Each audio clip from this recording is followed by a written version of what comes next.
E aí, pessoal, tudo bem? Legal. Então, hoje vamos continuar aquela nossa aula de eletricidade, a gente já viu algumas coisas sobre o tema, né? Agora a gente vai falar da parte de circuitos. Como funciona o aproveitamento da eletricidade. Não é só estudar o que é eletricidade, a movimentação dos elétrons, não. A gente vai agora um pouquinho mais para a prática e nas outras aulas a gente vai bem para a prática. Tudo bem? Então vamos lá. Primeiro, a gente fala de eletricidade, a gente lembra logo de choque, né, de tomar um choque. Tomar um choque não é bom, mas o fato de existir o risco de tomar um choque ajuda a gente a entender algumas coisas. Primeiro, por que a gente toma choque em algumas situações e em outras não? Por exemplo, quando você está mexendo na tomada e sem querer bota o dedo no pino da tomada, ou quando você está. Aí você toma um choque, né? Ou então, quando você está dentro de um carro, se cair um raio no carro, você não toma choque. Por quê? Olha a diferença, né? A tomada às vezes toma um choque, um raio, ele vai pegar fogo ali. Você não toma. Por que isso vai acontecer? Vamos lá. Existe uma coisa chamada de diferença de potencial. Tá? O que é esse potencial? Lembra dos elétrons em movimento? Vamos pensar por um momento que os elétrons são água e os fios elétricos são canos. Quando tudo está no mesmo potencial, ou quando a bica está aberta, o registro está aberto, a água passa normalmente no cano e não tem nenhum estresse. Tá? Agora, quando um cano está fechado e a água está com muita pressão ali, existe o quê? Uma diferença de potencial. A água aqui fazendo muita força e aqui sem água, força nenhuma. Quando abre, liberou aquele potencial. Tá? Agora, quando a gente fala de energia elétrica, é parecido. Essa diferença de potencial é o quê? É quando você está lá com potencial baixinho, relax, e lá no canto tem uma porção de elétron querendo escapar ali do fio, seguir o caminho deles. Mas eles não conseguem, porque eles estão presos ali naquele fio. E aí você tem muito potencial ali, pouco potencial aqui. Tudo bem? O que vai fazer a pessoa tomar um choque? É essa diferença de potencial entre lá de onde o elétron está vindo e o lugar onde ele vai chegar. Então, se aqui tem uma pressão muito grande de elétron querendo vir e eu tenho pouco elétron circulando em mim, o que vai acontecer? Aqueles elétrons vão vir em mim, pau, numa só. Aí eu vou tomar um choque. Agora, no carro, por que não vai acontecer? Simples. Você vai estar envolto dentro de um objeto metálico, né, que é o carro. E aí, quando cai o raio, metais em si já tem muitos elétrons em movimento. É a natureza dos metais ser assim, tá bom? Por isso que eles são bons condutores. E aí, quando acontece de cair um raio no carro, esse raio ele meio que circula o carro até em direção ao chão. Ele meio que dá a volta no carro e pum, bate no chão, tá? E aí, por que você não tomou o choque? Nesse caso, como você está dentro do carro, você está isolado lá dentro, se considera que o seu potencial é igual ao do carro. Ou seja, como o potencial ficou alto, a diferença de potencial, perdão, não existiu, você não tomou o choque. Entendeu? Se o seu potencial foi igual ao do condutor, você não toma o choque. Como você é um isolante ali, não tem o mesmo potencial, você toma o choque quando você encosta no fio. Agora, e se você encosta no carro enquanto a eletricidade do raio ainda está percorrendo ele? Aí você toma um choque, você vai explodir, né? Vamos lá. Por quê? Porque você estava com potencial padrão e encostou numa coisa que tinha uma pressão, um potencial muito alto. Você não estava no mesmo potencial que o carro. Você estava num potencial diferente. Tá? Então o potencial é meio como se fosse essa água fazendo pressão no cano. Só que em vez de ser água no cano, é o elétron num fio. Tudo bem?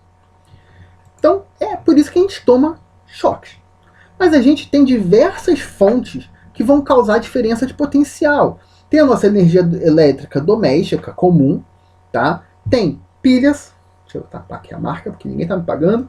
Tem pilhas, tá? Tem outras coisas, tem geradores, baterias, tem um monte de coisa. Tá?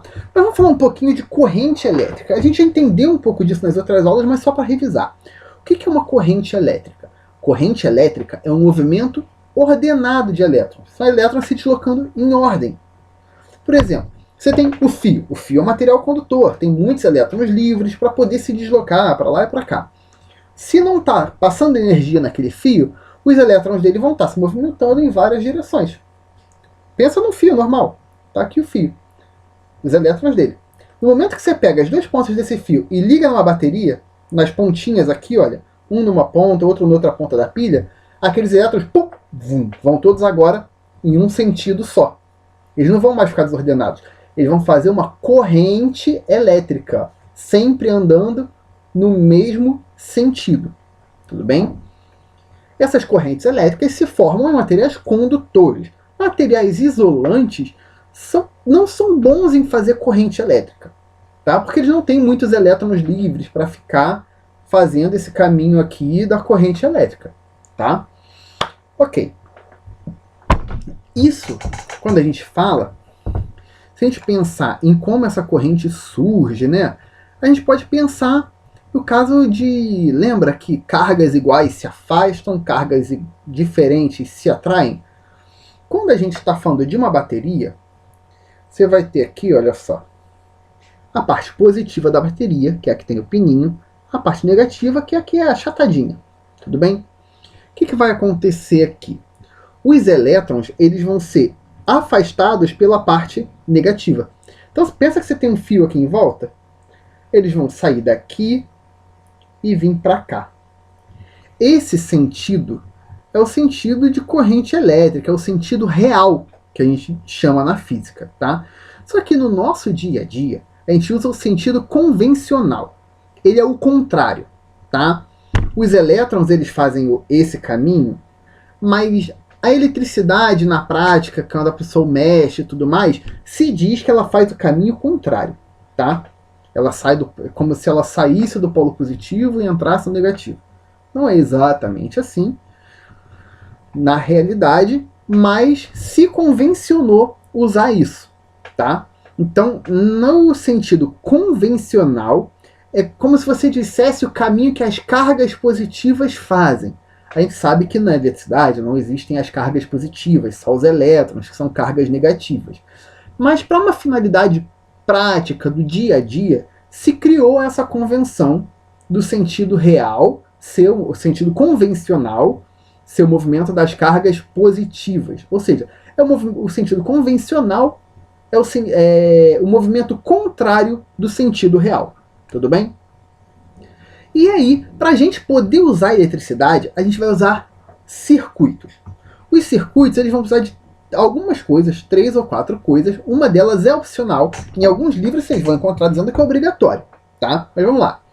A primeira coisa que a gente vai precisar no circuito é alguma coisa que vai fazer com que a gente perceba a eletricidade. E pode ser uma lâmpada, pode ser uma TV. Normalmente vai ser algum aparelho que produz luz ou produz calor, tá? Pode ser que produza som? Pode ser. Qualquer coisa que faça com que a gente consiga identificar a eletricidade, já que a gente não enxerga ela, tá?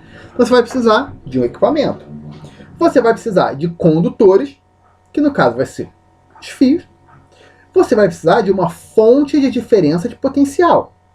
Vai ser o que vai gerar energia. Pode ser uma pilha, uma hidrelétrica, um gerador. Pode ser tudo isso.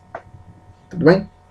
E aí o que vai acontecer? Você vai precisar que na sua fonte de diferencial tenham condutores e que ligados a esse condutor você tem aqui a lâmpada. E aí, ó, vamos pensar que aqui tem uma lâmpada com 2 fios. É porque eu não tenho esse equipamento para mostrar para vocês, infelizmente. Se você ligar um fio só da lâmpada num polo, não vai acontecer nada. Se você ligar os dois, a lâmpada pode acender. Claro, vai depender da força que a pilha vai ter, da força que a lâmpada exige para funcionar, vai depender de algumas coisas. Mas no momento que você ligar os 2 fios aqui e aqui, pum, a lâmpada apagada, ó, ligou aqui, pum, acendeu a lâmpada. Tá bom? É mais ou menos isso que vai formar um circuito. Qual é a parte que eu falei que é opcional? É o interruptor. Tá? Pensa que na sua casa, entre o seu interruptor, a sua lâmpada e a energia que vem da light, lá do poste, já é um circuito. Tá? Qual é a diferença? Você tem um interruptor ali no meio que vai interromper aquele negócio. Ó. Tá aqui, ó. Os 2 fios saindo daqui da pilhazinha e aqui, ó. A lâmpada aqui na ponta, aqui no meio é o interruptor. Quando você liga o interruptor, pum, fecha o circuito, a lâmpada acende. Desliga o interruptor, pum, você quebrou o circuito, a lâmpada apaga. Tá? É o que vocês podem encontrar no caminho. E aí, como os equipamentos na ponta, né, partes importantes, na verdade, desse circuito elétrico, a gente vai ter os resistores. O resistor, na maior parte dos casos, vai ser o equipamento que a gente usa. Ele vai transformar, normalmente, tá, a energia elétrica em calor. Também pode ser luz. Exemplos de resistores que a gente tem: lâmpadas, chuveiros elétricos, sanduicheira, torradeira, aquela piastrazinha de alisar o cabelo, secador de cabelo também, quando liga o vento quente. Tudo isso é um resistor. O que é um resistor? É uma coisa que resiste à passagem do elétron. E aí os elétrons vão fazer força para passar ali, é como se estivesse fazendo atrito. Quando você atrita sua mão assim, não esquenta? É a mesma coisa quando o elétron vai passando por um resistor. Aquilo vai gerar calor. Em alguns casos, dependendo do material, pode gerar luz também. Tudo bem?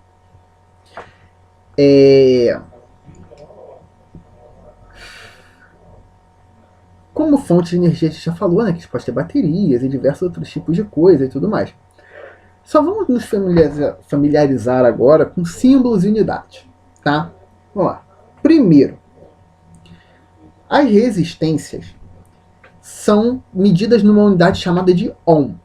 É H-O-M, ohm. Esquece o H, O-M, ohm. Tá? O símbolo de resistência é um R. R, resistência. Tranquilaço. O diferencial de potência, ele vai ser, ou a tensão, né, que o pessoal chama de 110, 120, não sei o quê, é medido em volts. Tá? É o Vzinho, volts. Isso é a unidade. O símbolo de tensão é U, tá bom? A letra que simboliza tensão não quer dizer que você vai trocar pelo V. Você pode dizer, por exemplo, que a tensão é igual a 120 volts ou que U é igual a 120 volts. A letrinha só substitui a palavra tensão. Tudo bem? E a corrente elétrica, que vai ser lá a quantidade dos elétrons que estão correndo ali pelo fio, a gente simboliza com a letra I, tá bom? E a gente mede essa corrente em amperes. Não se fala o último, essa amperes, né? Ou ampere, enfim, tanto faz.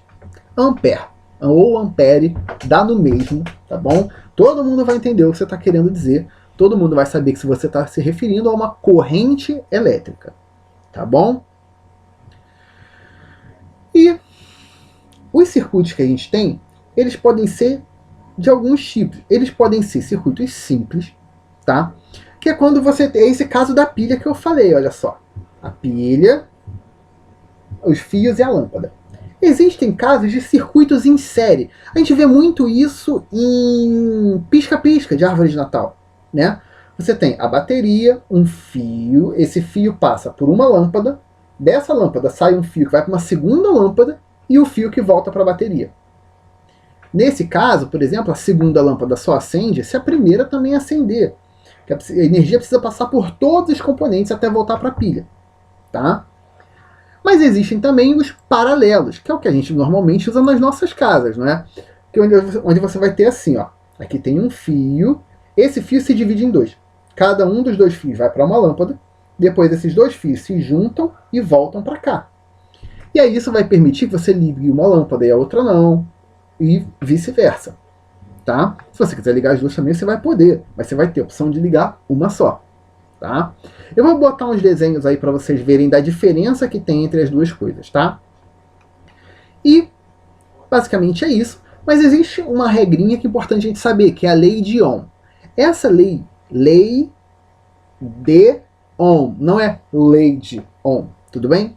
Então vamos lá. Isso é uma regrinha matemática que diz que a corrente elétrica que passa por alguma coisa é diretamente proporcional, tudo bem? Quer dizer que quando uma coisa aumenta, a outra também aumenta, tá? Então a corrente elétrica ela é diretamente proporcional à diferença de potencial, ou a tensão, né? Dá no mesmo. Quanto mais aumenta a tensão, ou quanto mais aumenta a diferença de potencial, mais aumenta a corrente elétrica. tá? Só que quanto mais aumenta a resistência, a corrente diminui. E aí isso vai fazer a gente fazer uma fórmula matemática, que vai ser corrente é igual a diferença de potencial sobre resistência. Ou seja, I igual a U sobre R. Tá bom? Se você quiser formar uma palavrinha para ajudar a lembrar da fórmula, a palavra pode ser URI, que aí você vai fazer aquele negócio de troca daqui, pega aqui que está dividindo, joga para lá multiplicando, né? Vai ser URI, que aí vai ser igual, corrente é igual a resistência vezes diferença de potencial. Tudo bem? É um pouco complicado? Sim, mas o material escrito vai dar uma ajudadinha muito boa, tá bom? E existe o efeito Joule, que é isso que a gente citou, da resistência gerar calor. Tá? Quanto mais resistente, ou resistente não de resistir a quebrar, né? Quanto mais resistente a eletricidade um determinado material for, mais calor ele vai gerar. Tudo bem? E é isso que vai fazer que a gente tenha torradeiras, aquecedores e todo esse tipo de equipamento, e chuveiros elétricos e tal. Tudo bem? Então é isso aí, gente. Até semana que vem para a parte mais do dia a dia dessa situação de eletricidade que a gente está estudando, tá bom? Um abraço, pessoal. Tchau.